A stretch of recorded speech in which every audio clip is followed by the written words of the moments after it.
Hey guys, பிரியாணினா யாருக்காவது பிடிக்காம இருக்குமா? எல்லாரோட ஃபேவரட் ஃபுட். இன்னைக்கு சீரக சம்பா அரிசியில் தேங்காய் பால் வச்சு எப்படி பிரியாணி செய்கிறதுன்னு பார்க்கலாமா? ஒரு 1/2 கிலோ சிக்கன் எடுத்து நல்லா கழுவி மஞ்சள் பொடி போட்டு ஊற வச்சுடுங்க.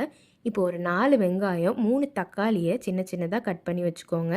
மல்லி புதினாவும் எடுத்து வச்சுக்கோங்க. இப்போது ஒரு குக்கரில் 50 ml நெய் ஊற்றிட்டு பிரியாணி இலை போட்டுக்கோங்க.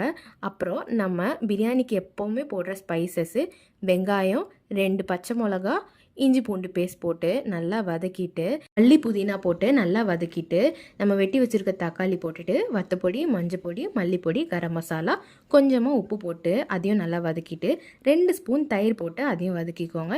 இப்போ கழுகி வச்சுருக்க சிக்கனை இதில் சேர்த்துட்டு உப்பு போட்டு கிண்டி விட்டுட்டு, இன்றைக்கி நான் 2 டம்ளர் அரிசி ஊற வச்சுருக்கேன்.